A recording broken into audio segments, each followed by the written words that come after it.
오늘 말씀 에스라를 통해서 주신 말씀입니다. 에스라서는 어떠한 말씀인지 먼저 말씀을 드립니다.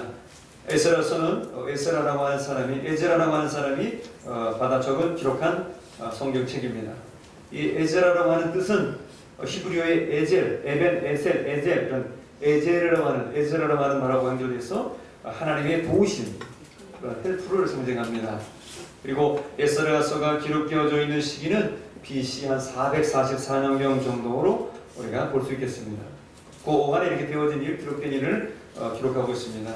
그리고 에스라서는 짧은 책이지만 그 내용에 보면은 1장, 2장에는 저들이 유대인들이 바벨론의 포로로 잡혀갔다가 1차로 포로로 귀환하는 장면을 1장, 2장에 기록하고 있습니다. 여러분, 저들이 유다가 이스라엘로 잡혀갔지만은 유다가 결국 하나님의 벌을 받아서 바벨론의 포로로 잡혀가서 70년 동안 포로 생활하죠. 그래서 3차에 걸쳐서 포로로 잡혀갑니다. 몇 차에 걸쳐서요? 네, 3차에 걸쳐서 포로로 잡혀갑니다. 그것이 첫 번째 잡혀간 것이 BC 606년이에요. 잘 보시기 바랍니다. BC 606년이에요. 그런데 신기한 것은 저들이 포로로 잡혀갈 때에 한 번에 몽땅 해가지고 한 번에 훅 잡아간 게 아니고 3번에 걸쳐서 잡혀갑니다. 우리 인간적인 생각 같으면 한 번에 다 잡아다가 수십만을 다 잡아다가 갖다 집어넣고 또 한 번에 다 이렇게 뺐으면 좋겠지만 하나님 그렇게 안 하시더라고요. 하나님은 생각이 우리 사람의 생각하고 틀리고 하나님의 길은 내가 가는 길하고 틀리기 때문에 우리가 계산할 수가 없어요. 그래서 3차에 걸쳐서 포로로 잡혀가는데 첫째가 BC 606년에 잡혀갑니다. 그리고 돌아올 때도 3차에 걸쳐서 귀환을 합니다. 몇 번에 걸쳐서 돌아온다고요? 3번에 걸쳐서. 아니, 한 번에 돌아오지 왜 3번에 걸쳐 돌아오냐? 하나님이 그렇게 쉽게 인생을 허락하고 내버려두질 않아요. 하나님께서는 복을 주셔도 왕창 주실 때도 있지만 왕창은 잘 안 되세요. 또 망하게 하는 것도 왕창 안 망하게 해요. 조금하기도 하고 조금씩 복을 주고. 그래서 우리 인생이 하나님 중요한 줄 알고 하나님께서 우선되는 줄 알고 그렇게 살아가라고 하나님이 서서히 말씀하시나 봐요. 1장, 2장에 1차 포로가 귀환하는데 수르바벨이라고 하는 사람에 의해서 BC 536년에 1차 귀환합니다. 자, BC 606년이라고 그랬어요? 536년이라고 그랬어요? 대략 몇 년입니까? 70년 만에. 정확히 70년 만에. BC 536년에 포로로 귀환합니다. BC 606년에 잡혀갑니다. BC 536년에 돌아옵니다. 날짜는 정확히 70년. 포로 생활 70년 되는데 바사의 고레스 왕이 칙령을 내려가지고 돌아오게 됩니다. 그때 돌아온 인원이 약 5만 명입니다. 궁금하죠? 왜 5만 명밖에 안 돌아왔을까요? 분명히 안 돌아온 사람도 있을 거예요. 그러나 돌아와서 하나님의 땅에서 살면서 믿음으로 지켜간 사람이 더 많았을 거예요. 그리고 수르바벨이 돌아와서 하나님의 성전을 재건하죠. 그래서 그걸 성전을 재건했다고 해서 수르바벨 성전이라고 부릅니다. 그걸 제2성전이라고 불러요. 솔로몬의 성전을 지었고 수르바벨이 성전을 재건해서 성전을 또 지었습니다. 그래서 지었고요. 두 번째로는 에스라라고 하는 사람이, 오늘 말씀에 에스라라고 하는 사람이 2차적으로 귀환하는데 BC 458년에 두 번째로 귀환합니다. 그러면 1차로 536년에 돌아왔으니까 458년은 몇 년이에요? 약 76년이니까 78년이니까 약 80년 만에 두 번째로 돌아옵니다. 어저께 돌아왔으면 오늘 돌아오고 늦어도 다음 달까지는 돌아와야지 어떻게 80년 만에 두 번째로 다시 귀환할 수가 있습니까? 우리 인간적으로는 상식적으로 이해가 안 되죠. 잡혀가는 것도 3번에 걸쳐서 떠나더니 돌아올 때도 3번에 걸쳐서 나눠서 와요. 그것도 80년이라는 격차를 두면서 그동안에 사람이 죽어요. 가나안 땅에도 다 들어가지 못했지만은 예루살렘 성에 다시 돌아오는 것도 아무나 돌아오는 게 아니에요. 하나님이 예정하시고 선택하신 특별한 찬스를 주신 사람에게만 돌아온다는 것을 여기서 우리가 깨달아야 돼요. 여러분은 하나님 앞에 속히 돌아오는 여러분들 되시기를 축복합니다. 그래서 아닥사스다 왕 1세 때에 약 1800에서 2000명에 돌아오는데 에스라가 돌아와서 신앙운동을 회복시키죠. 그래서 종교를 개혁하고 정치를 개혁하고 저들의 삶의 윤리를 개혁하는 신앙개혁을 하게 됩니다. 이것이 에스라서에 기록되어 있습니다. 그리고 세 번째 돌아올 때는 3차 기원할 때는 느헤미야가 BC 444년경에 돌아오게 됩니다. 몇 명이 왔는지는 잘 모릅니다. 왜? 워낙 세월이 흐르고 기록을 안 해놨어요. 그리고 느헤미야가 돌아와서 한 것이 뭐냐면 성벽을 재건합니다. 먼저 하나님의 성전 교회를 재건하고, 그 다음에 마음을 재건하고 신앙을 재건하고, 그리고 성벽을, 예루살렘 성벽을 재건해서 세 번에 걸쳐 돌아옵니다. 이것이 에스라서의 전체적인 내용이 되겠습니다. 그러면 오늘 이 에스라 7장이 있기까지 어떠한 말씀의 배경을 갖고 있는지, 그 말씀의 배경을 보면은 먼저 유다가 하나님 앞에서 죄를 저지르고 그들이 심판받아서 바벨론의 포로 생활을 시작합니다.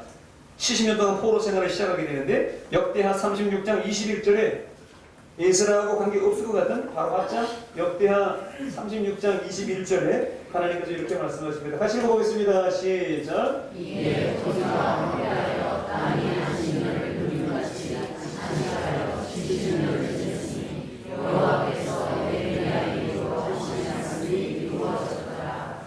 바벨론의 포로로 잡혀가고 예루살렘에 사람이 오고 도시가 황폐했는데 토지가 황폐해졌어요.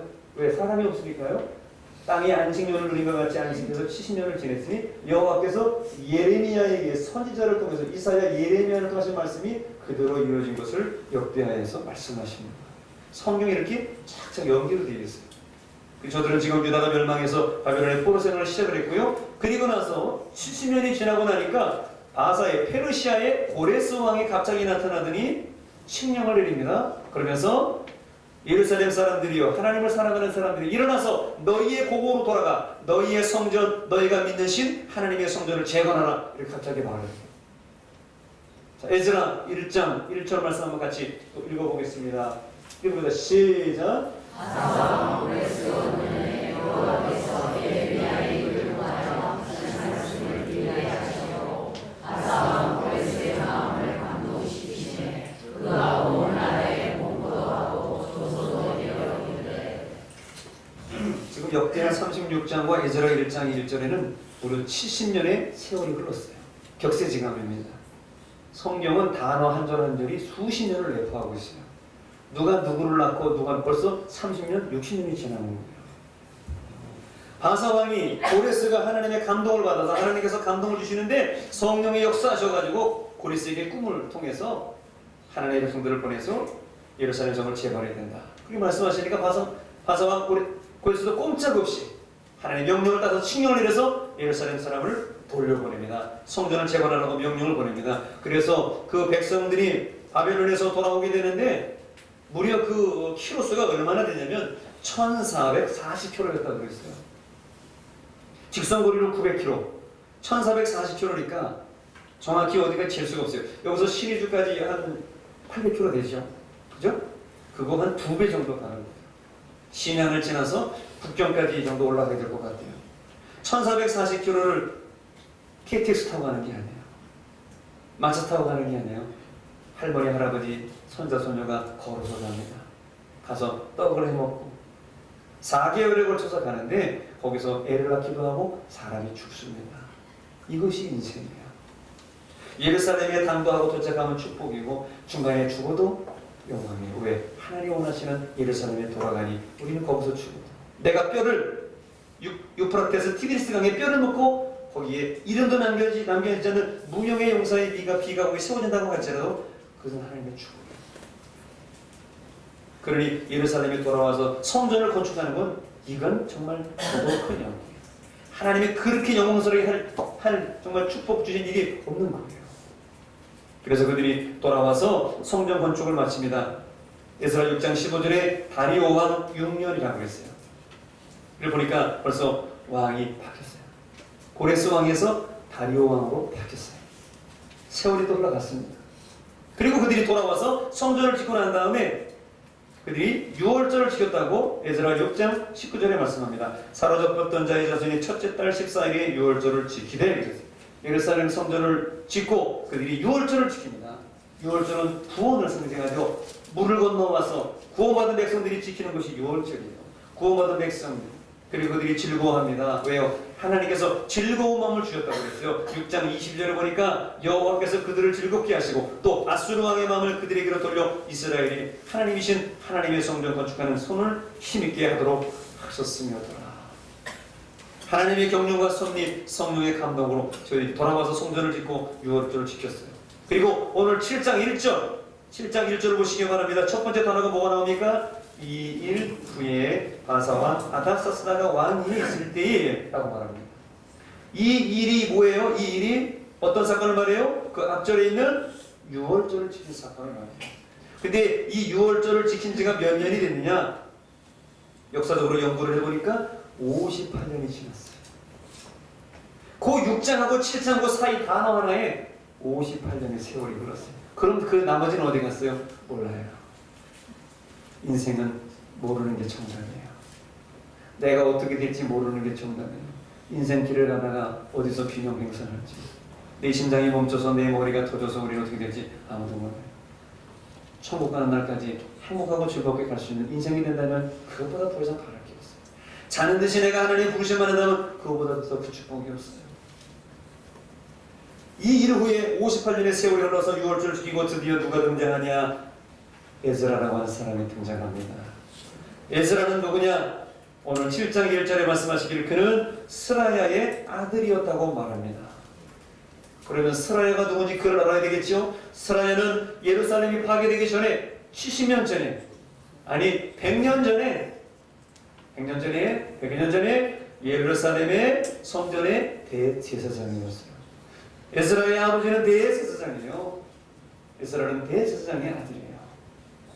특별히 7장 5절에 보니까 대제사장 아론의 16대 손이라고 그랬어요. 오늘 집사님 성경 읽으시냐고 수고하시는데 좀 힘드셨죠? 근데 이 축복이에요, 이게. 아론을 읽었잖아요. 아브라함의 형 아론을, 모세형 아론이죠. 아브라함이 아니라 모세형 아론을 읽었잖아요. 수천 년을 거슬러 올라간 거예요. 읽기는 힘들었지만 누가 누구를 낳고 누구의 몇 대 써냐고 그랬는데 말이죠. 그게 오늘 나랑 무슨 상관이 있느냐? 상관이 있어요. 그 조상들의, 우리 또 그 자손들이 바로 오늘 우리들이고, 우리는 다 한 피바다 한 몸이는 주님의 자녀요, 권속이고 식구들입니다. 성이 달라도 우리 사실 다 한 집안 사람들이에요. 사는 게 틀려도 우리는 한 피바다 한 몸이는 주님의 자녀들이에요. 아담의 핏줄이에요. 하와의 핏줄이에요. 그 제사장의 혈통을 가진 에스라가 오늘 등장했어요. 그리고 그는 6절에 보니까 그는 바벨론에서 포로 생활하다 2차 때 귀환했다고 말씀합니다. 언제 왔느냐? 아닥사스다 왕 제7년 5째 달이라고 했어요. 왕이 또 바뀌었어요. 아까 다리오 왕이 나오고 고레스가 나오는데 이제는 아닥사스다 왕이 세 번째 등장하고 있습니다. 세월이 벌써 100여 년의 세월이 흘러가고 후딱 지났어요. 성경을 우습게 여기지 마세요. 사람의 이름을 우습게 여기지 마세요. 누가 누구를 낳았다고 우습게 여기지 마세요.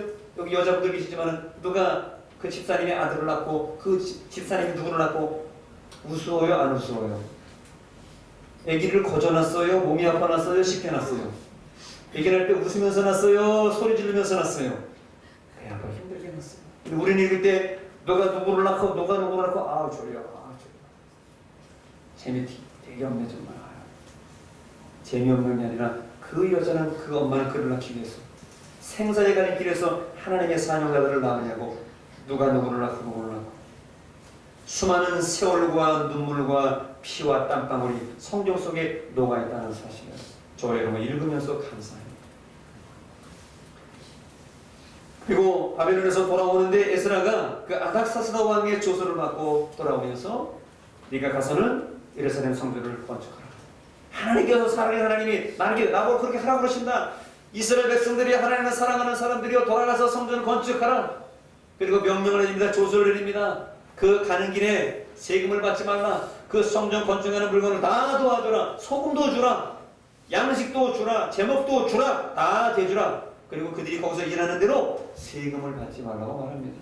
그 총독, 그 지방의 총독, 다스리는 도지사에게 말하기를 거기서 다스릴 때 내가 명령했으니까 성전 지을 때 사람 왔다 갔다 하는 거 통행세 받지 말고 일한다고 밥 먹는다고 세금 받지 말고 세금 떼지 말고 무상으로 다 지어줘라. 그렇게 해서 그들이 결국 하나님의 성전을 짓게 되는 거예요. 그리고 에스라는 누구입니까? 역사의 연구에 의하면은 그들은 바벨론에서도 하나님의 율법을 전수하고 가리키는 회당, 시나고그라는 데가 있었죠. 회당이라고 하는 곳에서 모여서 말씀을 가르쳤습니다. 그런데 그들이 예루살렘 성전을 짓고 예루살렘에다 큰 성전, 또 그레이스 시나고그라고 하는 대회당을 지어가지고 에스라가 율법학자 제사장이니까 처음에 베드로에 돌아와가지고 회당에서 초대 회당장을 감당하지 않았을까? 그렇게 학자들은 보고 있습니다. 얼마나 아름답고 영광스러운 일입니까? 아론의 할아버지 모세의 형 그 대제사장 아론 할아버지의 혈통을 받은 에스라가 돌아와가지고 율법을 연구하고 하나님의 말씀을 가르친 것은 이거 축복이고, 가르치는 사람도 영광이고 배우는 사람도 영광이에요. 왜? 유프라테스 티비스강에서 1440km를 걸어올 때 죽지 않고, 열사병에 죽지 않고, 배고파 죽지 않고 여기까지 와서 하나님 말씀 앞에 회당에 있는 것 자체가 기적이에요. 오늘 여기 있는 분들은 주님의 교회 이 울타리 안에 온 것을 감사하시기를 축복합니다. 내가 오늘 예배에 올 수 있는 것을 감사하시고, 내 심장에 나를 도와줘서, 내 머리가 내가 끼워서 볼 수 있어서, 손과 발이 움직여서 내가 여기 왔다, 내 차가 여기까지 왔다, 이거 기적이고 하나님의 은혜요 감사합니다. 내가 온 게 아니에요. 오늘 우리는 지도자 에스라를 봅니다. 지도자 에스라를 담기를 원합니다. 에스라는 지도자니까 저거는 목사님, 장로님께 주신 거고, 권사님들이나 안수집사님께 주신 거고, 나는 상관없다고 혹시 그렇게 생각하는 분이 있지만 그건 오산입니다. 우리 모두가 다 지도자 에스라처럼 에스라 같은 삶을 살기 위해서 오늘 우리는 이 말씀 앞에 섰습니다. 그래서 이 말씀을, 이 하나님의 마음을 여러분에게 전하고 있는 것뿐입니다. 에스라는 어떤 삶을 살았고 그는 지도자로서의 어떤 삶을 살았기에 우리가 구체적으로 그것을 또 배우고 도전받기 원합니까? 첫 번째로 에스라는 오늘 6절에 말씀하시기를 그는 모세의 율법에 익숙했다고 그랬어요. 율법에 스킬이 있었고 율법에 아주 능수능란한 말씀에 통달한 그런 사람이었다는 것입니다. 오늘 여러분은 하나님의 말씀이 어떻습니까? 저희가 수요일마다 성경 목록가를 외우고 있습니다. 주일날은 시간이 없어서 안 하고 있는데 성경 목록가를 외우면서 성경의 그 제목들을 다 외우고 있습니다. 여기 아마 외우시는 분도 많이 계실 거예요. 일부 때도 물어보니까 대답하시더라고요. 외우신다고. 저 뒤에 계시는 권사님 성경 목록가 다 외우시죠? 박 권사님 성경 목록가 다 외우시죠? 여러분, 우리가 믿고 찾는 하나님 말씀 성경의 66권의 목록, 작은 거지만 우리 몸과 마음에 익숙하기를 원합니다. 옛날에 성경책은 빨간 성경이라 여기 홈도 없었고 지금은 완, 대, 스, 삿, 룻, 삼, 민, 신, 수 그래서 민수기, 신명기 이렇게 되잖아요. 옛날에는 그런 거 없었어요. 그래서 사사기 이렇게 한번 찾으려면 사사기 이렇게 찾으시면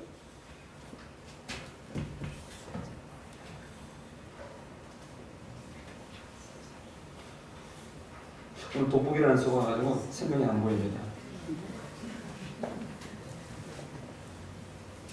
다 알고 있으니까. 사사기 루기가 어디 있어요? 이게 우리에게 성경이 익숙지 않아가지고 못 찾는 거야. 직분자들도 못 찾아요. 지난 세월 동안 저는 그게 너무 가슴이 아팠어요. 장로님 권사님들하고 신방을 가도 못 찾아 성경을. 그래서 찾아드리는 거예요. 폐수주 다 가르쳐드리고 오늘 장로님 안경 쓰셔서 안 보이시죠? 권사님 오늘 안 보이시죠? 제가 찾아드리고 그게 서로 덕스럽고 좋으니까 여기서는 창피해도 좋아요. 하나님 앞에서 창피하면 그 끝나는 거예요. 사사기 룻기 잘 찾을 자신 있죠? 네. 디도서 잘 찾을 자신 있죠? 네. 1, 2초는 늦어도 반드시 찾을 수 있어야 돼요. 근데 에스라는 하나님의 모세의 율법에 익숙했다고 그랬어요. 당연히 그랬겠죠. 그 집안에서 태어나고 성경을 봤으니까. 그런데 우리도 이제 수십 년 동안 신앙생활을 하고 하나님 말씀을 읽고 배웠으니 우리도 성경을 제대로 알자고요. 제대로 믿자고요. 성경 제목이라도 외우고 믿자고요. 창세기 출애굽기 레위기 민수기 신명기 여호수아 사사기 룻기 사무엘 사가 열왕기 상하 역대상하 에스라 역대기 상하 역대하 36장이 지나니까 에스라가 바로 나오잖아요. 이런 것처럼 우리가 율법에 익숙한 사람 저 말씀은요 낯설다 이러면 안 돼요. 그 말씀은 나를 위한 친숙한 말씀이다. 이렇게 우리가 받아들일 때 지도자로 살 수 있고 에스더와 같은 그런 아름다운 리더가 될 수 있는 겁니다. 리더는 사람에게 인정받는 게 리더는 아니에요. 사실은 교회는 사람에게 투표받아서 인정받는 리더가 아니에요. 교회는 영적으로 하나님 앞에 기도하는 사람들 앞에 인정받을 때 그게 진정한 영적 리더가 되는 거예요. 이제는 표로서 여러분의 리더의 자기를 논하지 말아요. 내가 성경의 목록가를 외우고 있는가? 내가 하나님 말씀 진정으로 사모하며 그 뜻을 따라서 연구하며 그렇게 정말 말씀이 익숙한가? 거기에 우리 자신들을 돌아보면서 믿음생활 잘하는 여러분 남은 인생 되시기를 축복합니다. 지금까지는 술렁술렁 넘어왔어요. 그러나 이제부터는 꼼꼼하게 잘 믿으시기 바랍니다. 두 번째로 에스라는 어떤 삶을 살았다 6절에 보니까 하나님의 도우심을 받았다고 그랬어요. 세상에는 많은 도움이 있어요. 사람이 돕기도 하고 뭐 은행이 도와주기도 하고 나라가 도와주기도 하고 많은 것이 도와줘요. 그러나 그런 세상의 도움은 오래가지 못해요. 세상의 도움은 변질돼요. 그러나 하나님의 도우심은 영원합니다. 하나님의 도우심은 변질되지 않습니다. 하나님께서 어떻게 도와주셨냐? 에스라를 도와주시는데 성경에 말씀하시기를 하나님의 손이 오늘 9절에도 말씀하시기를 하나님의 선한 손에 도우심을 입어서 그가 예루살렘에 도착했다고 그랬어요. 에스라 7장 28절에도 이렇게 말씀합니다. 앞에 읽고 뒤에도 마저 읽어보겠습니다. 시작. 또 나로 왕과 그의 보좌관들과 왕의 문제 있는 모든 왕에게 하셔서 은혜를 얻게 하셨도다. 내 하나님 여호와의 손이 내 위에 있으므로 내가 힘을 얻어 이스라엘 중에 눈을 이끌는과 나와 함께 올라오게 하였노라. 성경 말합니다. 내 하나님께서 나를 도와주셨어. 여호와의 손이 내 위에 있어가지고 내가 힘을 얻고 이스라엘 중에 우두머리들을 모아서 나와 함께 올라오게 했었더라. 그 먼 길을 올 수 있었다는 것이죠. 하나님의 손이 그 뜨거운 햇빛을 가리고 바다 모래폭풍, 바다폭풍 모든 것을 이기게 하셔서 여기 예루살렘까지 오게 하시고 성전을 짓고 이렇게 말씀을 읽고 깨닫도록 우리에게 은혜를 주셨다는 거예요. 오늘 하나님의 손이 있을 때 우리가 힘을 얻고 우리 모두가 하나님의 전에서 열심히 일하는 능력을 주시는 것입니다. 하나님의 손은 무엇입니까? 능력을 상징하죠. 하나님의 손은 성령을 상징합니다. 오늘 하나님의 손은 능력과 하나님의 성령을 도우심을 받는 그런 지도자 저와 여러분들 다 되시기를 축복합니다. 그리고 10절에 말씀하시죠. 에스라는 어떠한 삶을 살았느냐? 하나님의 말씀을 연구하고 준행했다고 그랬어요. 뭐 제사장이라 그런 게 아니고 서기관이라 그런 것이 아니고 오늘 이 말씀 앞에 있는 다 알고 있는 저희들이 이렇게 하나님의 말씀을 연구하고 준행하는 그런 리더가 되어야 됩니다. 그런 지도자가 되어야 됩니다. 그는 말씀을 읽고 연구하고 깨닫는 것을 실천했어요. 오늘 여러분은 말씀을 연구합니까? 오늘 말씀을 읽습니까? 그 말씀을 연구하고 읽는 방법 다시 한번 가르쳐 드립니다. 집에서 가정 예배 꼭 드리시길 바랍니다. 우리 가정을 회복시키고 가정 예배와 기도를 통해서 우리 교회가 살고 나라가 살고 세계가 사는 가정의 축복이 저와 여러분에게 앞으로 있게 되시기를 소망합니다. 가정에서부터 어렵지 않잖아요.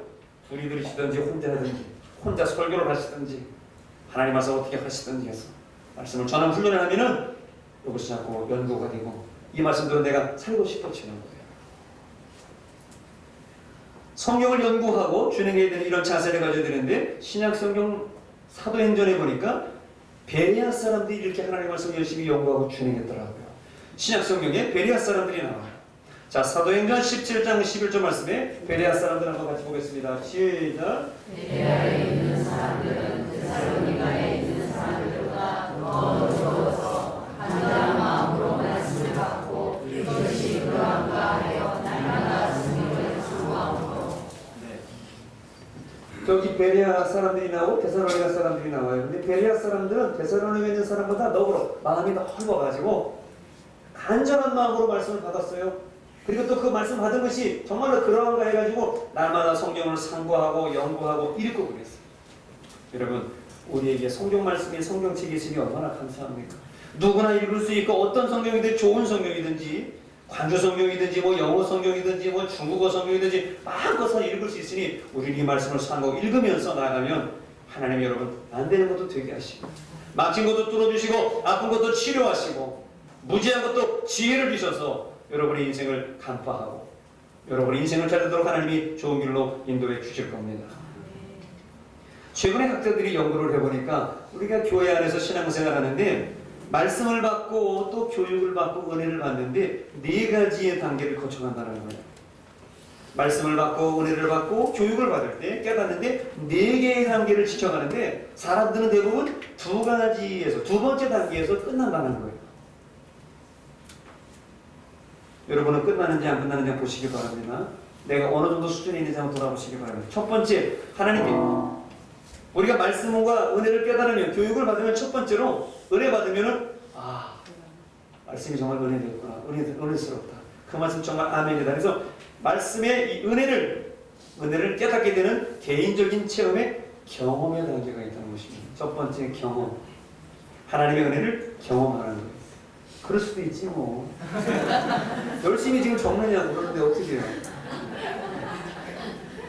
안 죽고 가만히 있는 사람보다 낫지. 첫째는 하나님의 은혜를 경험하는 거예요. 그래. 읽으니까 정말 깨달을 때부터. 그러면 어떻게 해요? 사람이 가만히 있어요? 2번째 단계는 뭐냐면 자기와 똑같은 사람에게 찾아가서 그와 함께 모임을 가지면서 그 모임에 귀속한다는 거예요. 소속감을 가진다는 거예요. 귀속. 그 말씀 읽어봤어. 그 큐티 해봤어. 야 이번 주 말씀 들어봤어. 저번에 것도 내가 기도하고 찬양해봤는데 맞아. 진짜 안 그렇게 맞지? 난 한 달 전에 깨달았지. 지성을 깨달았고 해봅시다.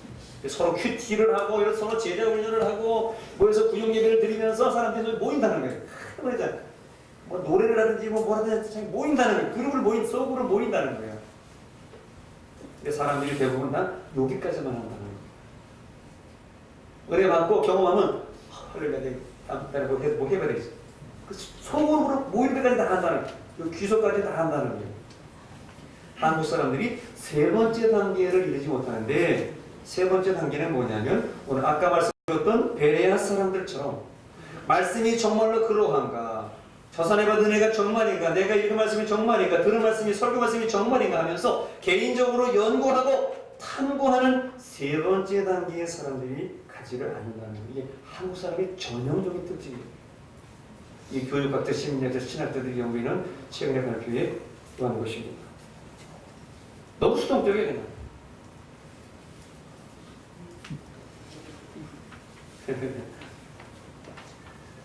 물론 그럴 수 있죠. 바쁘고 힘들고 오늘 지금 바쁜 시간 내서 지금 여기서 1시간 말씀드리는데 지금 목사님들 빨리 좀 하십시오. 그러고 싶은데 지금 탐구를 안 하는, 연구를 안 한다는 거예요. 그냥 믿으면 되지.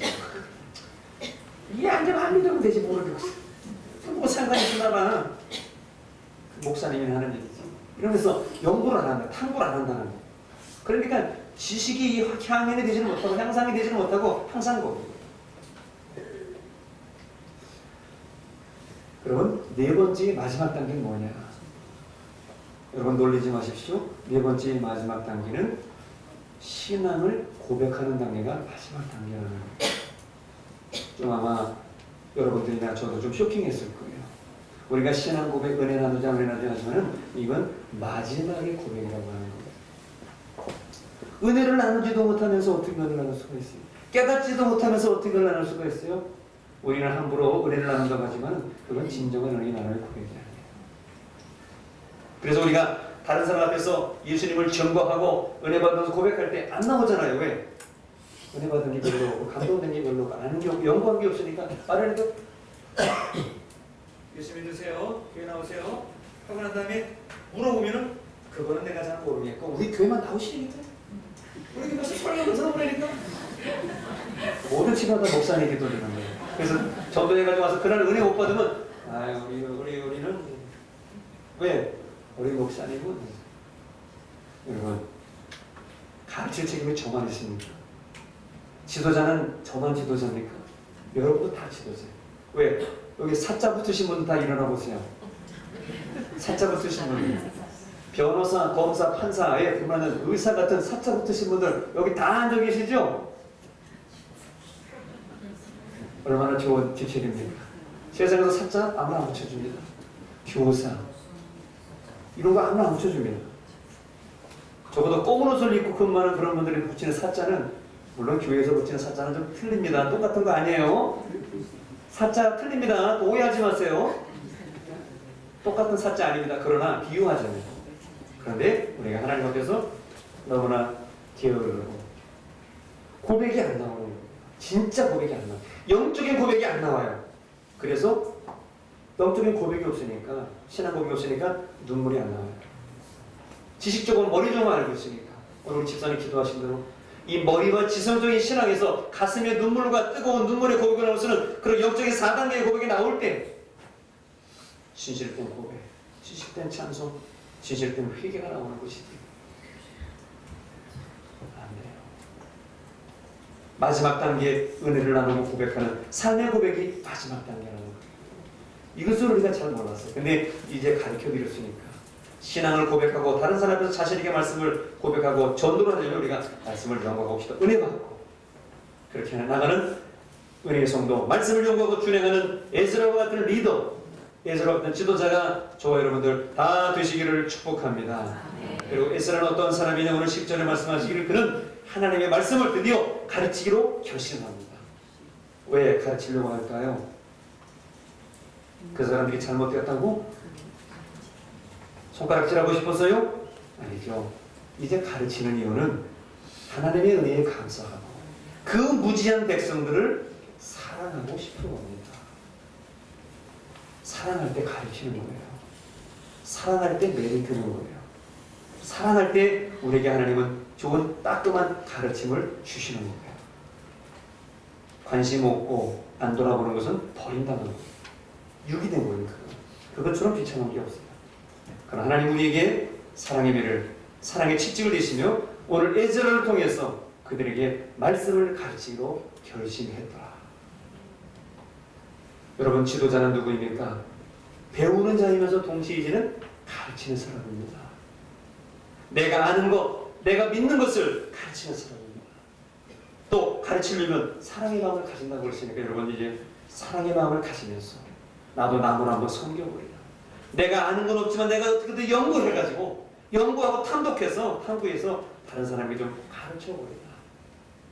그런 마음을 갖는 교사들, 그런 마음을 갖는 찬양대, 그런 마음을 갖는 식당 봉사자, 또 우리 모든 안내위원들, 예배위원들 모든 성도들을 다 되시기를 주님의 이름으로 축복합니다. 네, 이런 지도자의 삶을 살아가려고 노력하는 그런 분이 있어서 오늘 여러분에게 소개해드리고자 합니다. 우리가 가난했던 시절에, 연탄을 떼던 시절에 강원도에서는 많은 연탄이 배달되었죠. 무연탄이 나와서 그 연탄을 많이 집어내고 우리는 연탄의 시대 속에서 많이 살았습니다.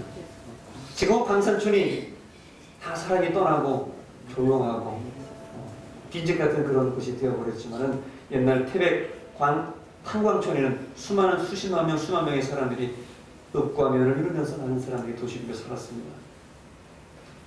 그 시절에, 그 어려운 시절에 광산촌에서 목회하시는 분이 있었어요. 이름을 밝히지는 않습니다. 그 광산촌에서 목회하시는 그 목사님은 외국에서 신학을 공부하고 들어오신 아주 유능하고 훌륭한 목사님이셨습니다. 그래서 공부하고 들어오자마자 벌써 서울에서 콜이 와가지고 큰 교회에서 선인교회 목사님으로 오시라고 큰 청빙을 받아놓은 상태였어요. 요즘으로 말하면 욕심나고 누가 한번 스펙을 한번 날려보고 싶은, 좋은 자리에 가보고 싶은, 더군다나 서울이라고 하는 그런 메리트를 가지고 여기서 공부한 목사님에게 큰 콜링이 들어온 것은 누구도 피할 수 없는 상황이었을 거예요. 그러나 그는 그때 그 시절에 하나님의 특별한 사명을 깨닫고 받습니다. 모든 것을 다 포기하고 모든 것을 다 내려놓고 사람들이 꺼리는 그때 그 시절 강원도 탄광촌으로 내려가며 목회를 시작합니다. 사람들이 볼 때는 돌았구나, 저거 의로운 척하네. 그때 당시 70년 80년대에는 도시 산업 선교도 많았고 의로운 사람들이 많이 대접받는 그런 시절이기도 했어요.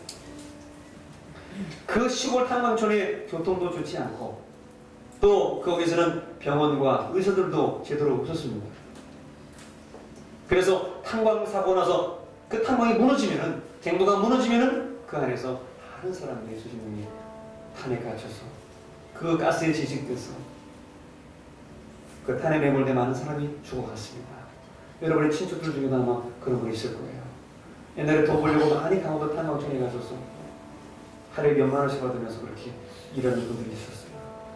그래서 그분들이 탄광 가루를 너무 많이 써가지고 분진을 너무 많이 먹어가지고 폐암으로 죽고 산업재해 뭐 이런 여러 가지로 그런 분들이 많이 있었습니다. 그들이 그래서 산고가 나면은 응급처치를 잘 받으면은 되는데 응급처치 받으면 잘 살 수 있는데 응급처치를 제대로 받지 못해가지고 많은 사람이 죽고 다치고 팔을 잃어버리고 다리를 잃어버리고 그렇게 살았다는 거죠. 마침 그러던 어느 날 그 탄광에 그 목사님이 부인한 지 얼마 안 돼가지고 그 교회 근처에 있는 탄광의 갱도가 무너지는 탄광 사고가 대형으로 발생하게 되었습니다.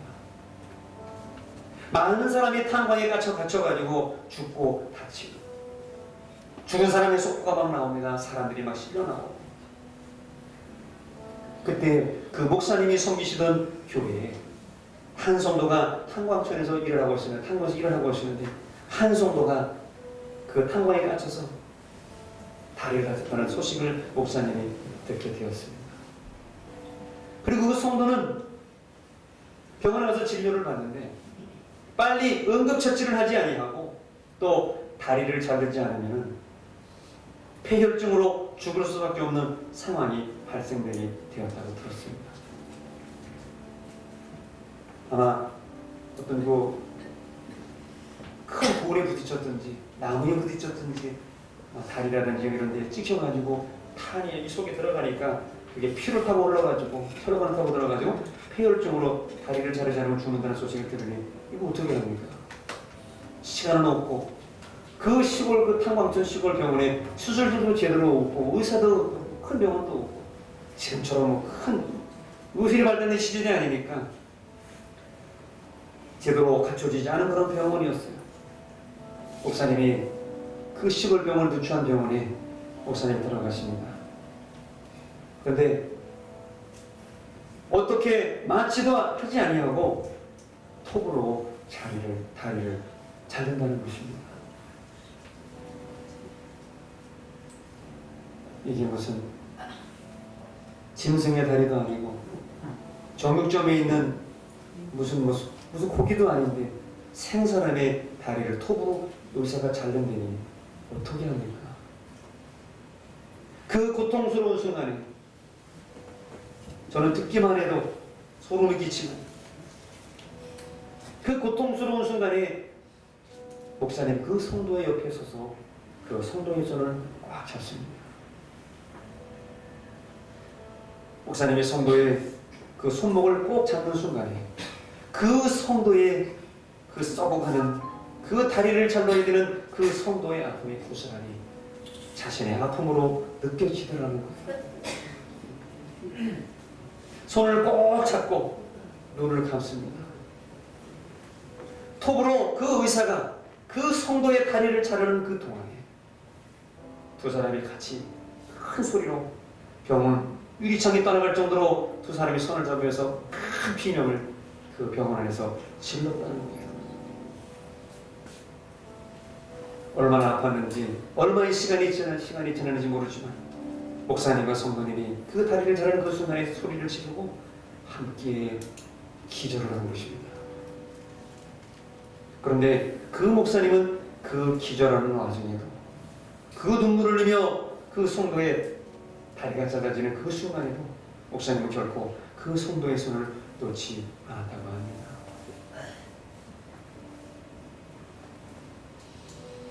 우리가 쉽게 남의 얘기를 하고 저도 오늘 다른 목사님의 얘기를 하고 쉽지 않은 것 같지만 여기 쉽게 못 있을 것 같아요. 저는 그거 볼 수 있을까 모르겠어요. 그 옆에서 사람이 그 다리를 톱으로 자른다는 것 사실 자체는 목사님은 비명을 지르고 기절을 하고 성도의 손을 놓지 않았는데 왜 그랬을까요? 바로 진정으로 사랑하기 때문에 그렇죠.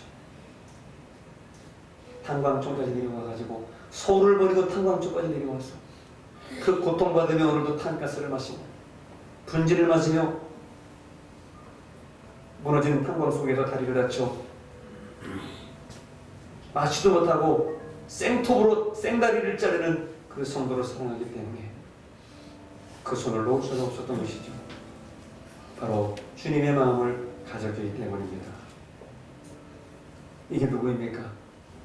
바로 이게 지도자인 것이죠. 이게 리더인 것이죠. 오늘 저와 여러분들이 하나님 앞에 다 부름받은 다 리더입니다.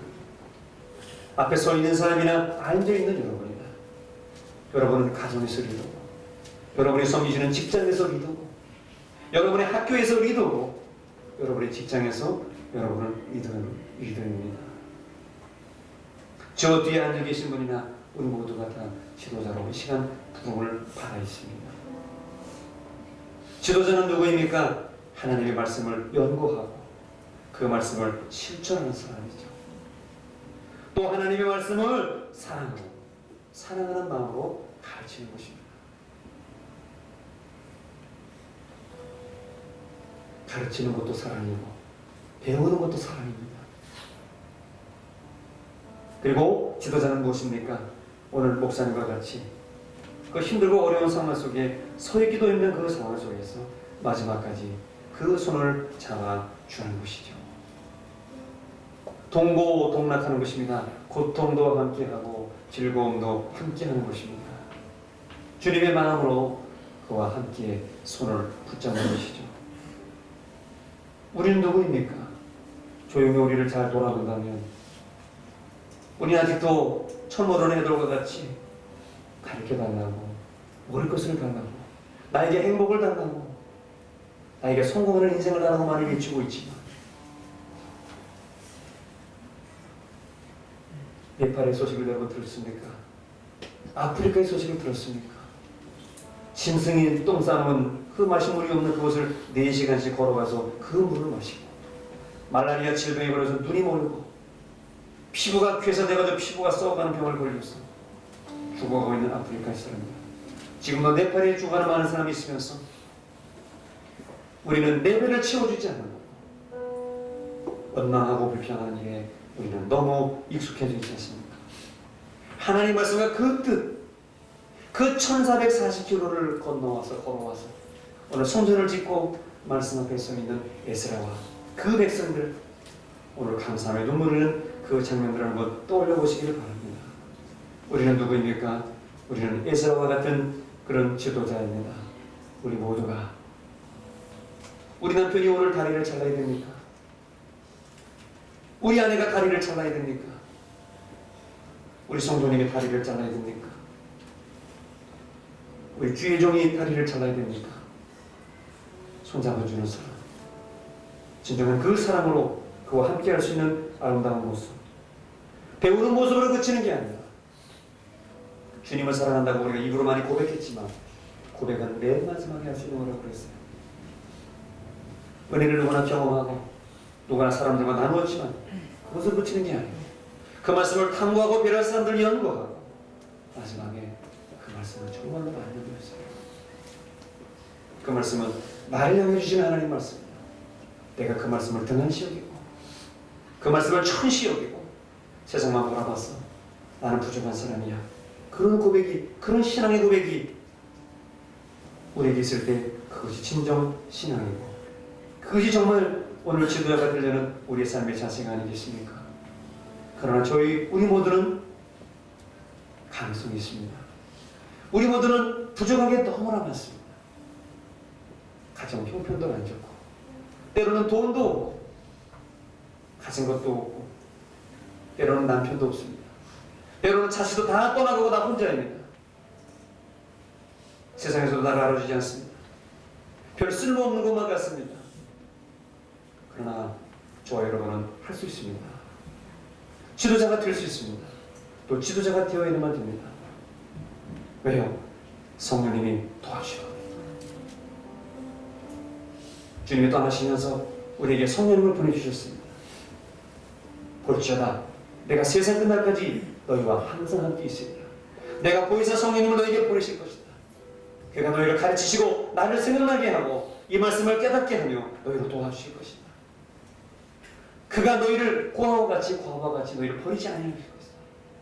성령님이 너희와 함께하면 능력을 받아서 나와 같은 일을 할 것이고 이보다 더 큰 일을 하게 될 것이다. 주께서 말씀해 주셨습니다. 그 성령님을 우리가 초청하고 그 마음에 모시면서 특별히 다음 주간은 성령 강림 주일입니다. 성령 강림절 한 주간만 앞두고 우리가 부족한 게 많이 있지만 저와 여러분을 이 세상의 지도자로 가정의 리더로 직장의 리더로 교회의 리더로 그룹의 리더로 학교의 리더로 보내셨거든 부족하지만 하나님 나를 써주시옵소서. 그 다리를 톱으로 차고 있는 그 성도의 손 그걸 우리가 붙잡고 함께 그 고통에 동참하고 치료를 하면서 함께 나아갈 수 있는 우리 지도자스러운 우리 모든 성도가 다 되기를 간절히 바랍니다. 여러분들이 그런 삶을 살게 되시기를 주님의 이름으로 간절히 축복합니다.